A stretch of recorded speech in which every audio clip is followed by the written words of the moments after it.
L'invité café. Pour voir si j'ai perdu. Quelle réponse des autorités contre les violences dans et aux abords des établissements scolaires? Nous en parlons ce matin avec notre invité café, le préfet de région, monsieur Eric Spitz. Il est interrogé par Charlie Torres. Bonjour Eric Spitz. Bonjour Charlie Torres. Alors, les lycéens qui manifestent contre les agressions dont ils sont victimes, avez-vous l'impression qu'ils sont instrumentalisés? Non, Véronique Betts le rappelait tout à l'heure, les événements sont partis du lycée Anne-Marie Jaoué. C'est un lycée où il y a de vrais problèmes. Je m'y suis rendu. Les enfants qui ont manifesté l'ont fait à juste titre. Mais il faut savoir que c'est un lycée privé qui n'a donc pas signé la convention de lutte contre les agressions aux abords et dans les établissements scolaires. Oui, mais avant de parler, le soutien du collectif Trop Violence, de Femmes d'Ibout récemment et d'autres organisations aux lycéens ne vous interpellent pas? Non, au lycée Anne-Marie Jaoué, il n'y avait pas de collectif, il n'y avait que les lycéens. Il y avait de vrais problèmes. Et donc, Monseigneur Lafont a décidé que tous les lycées d'enseignement privé catholiques allaient adhérer à cette convention qui permet à tous les acteurs de mieux se coordonner, qui nous permet de faire des patrouilles autour des établissements scolaires. Il y a 3 autres établissements qui étaient concernés. Il y avait Félix Éboué. À Félix Éboué, il y a aussi des problèmes. On est allé les voir en mai avec tous les partenaires. Il est vrai qu'un certain nombre de partenaires n'ont pas réalisé ce sur quoi ils s'étaient engagés. On reviendra le 6 novembre, j'espère que d'ici là ce sera fait. Et il y a 2 autres lycées, Mac-Joséphine et Melchior-Garré. Et Mac-Joséphine et Melchior-Garré, à chaque fois, bon déjà c'était une centaine d'élèves sur 2000, à chaque fois quand on a rencontré les élèves, ils nous ont dit qu'il n'y avait pas eu de problème d'insécurité depuis le début de l'année scolaire. Et même à Melchior-Garré que des investissements très importants ont été réalisés dans le skatepark, dans une clôture, et donc ils nous ont fait part de leur sentiment de sécurité.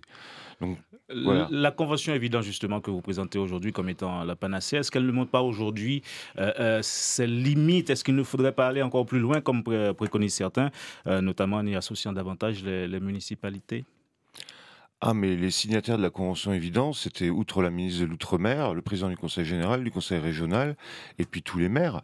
Donc, il y a le problème des transports scolaires, qui est du ressort de la communauté d'agglo, et à chaque fois qu'on se déplace dans un établissement scolaire, il y a dans un lycée le président du Conseil régional, dans un collège le président du Conseil général, et le maire de la ville. C'est une convention qui associe tout le monde.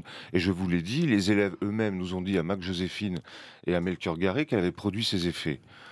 Donc la réponse aux attentes aujourd'hui des lycéens, vous dites, vous, convention, évidence.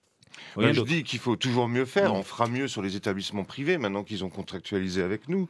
On va travailler aussi en partenariat avec la CACL pour les horaires de transport scolaire. On va également mettre ponctuellement des forces de l'ordre aux arrêts de bus. Et puis surtout, on a maintenant une cartographie des établissements les plus sensibles. Et hebdomadairement, en fonction des événements, nous pourrons faire migrer les forces de sécurité d'un établissement à l'autre. Mais je le répète, il n'y a pas eu d'agression à Melchior-Garré, à Mac-Joséphine, alors que ce sont deux lycées. Ils n'ont pas le droit de manifester leur solidarité. Je rappellerai aux proviseurs, aux parents d'élèves, qu'à partir du moment où les enfants sont confiés à l'éducation nationale, ils ont, notamment les proviseurs et les professeurs, la responsabilité de la sécurité de ces enfants.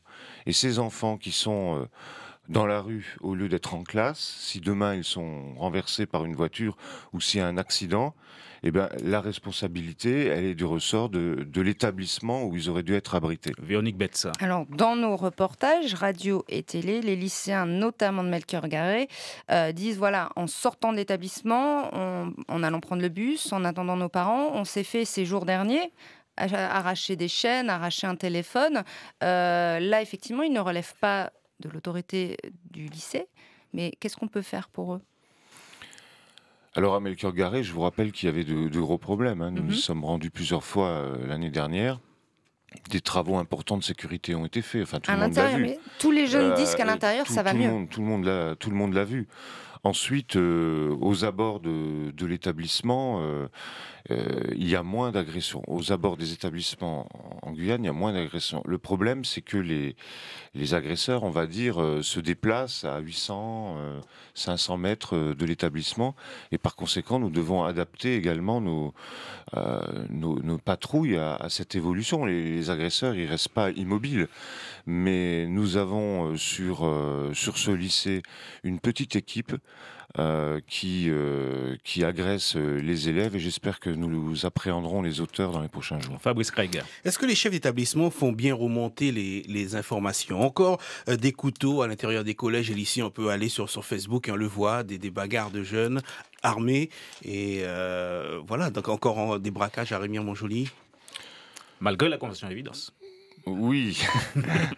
Non, je soulignais hier, au cours de mon entretien avec Femme Thibout, qu'il y a également un phénomène réseaux sociaux qui ont tendance quand même à amplifier, à déformer les événements, et qui contribuent... Enfin, un jeune avec un couteau à la main, c'est pas déformé, on le voit. Oui, mais il y a 10 ans, vous l'auriez pas vu. On le voit, en ce moment, c'est le cas. Donc, il y a un certain nombre de scènes qui sont filmées et qui génèrent un sentiment d'insécurité.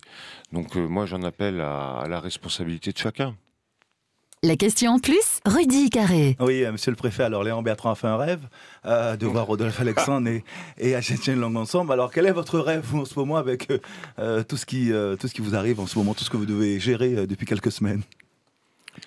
Moi, mon rêve, je pense qu'il est partagé par une majorité des Guyanais, c'est-à-dire qu'on ait une belle campagne électorale, avec des projets pour la Guyane pour les 5 ou 10 ans à venir sur lesquels nous pourrons nous prononcer, et pas simplement une succession de conflits sociaux où on se contentera de taper sur l'État comme seul programme.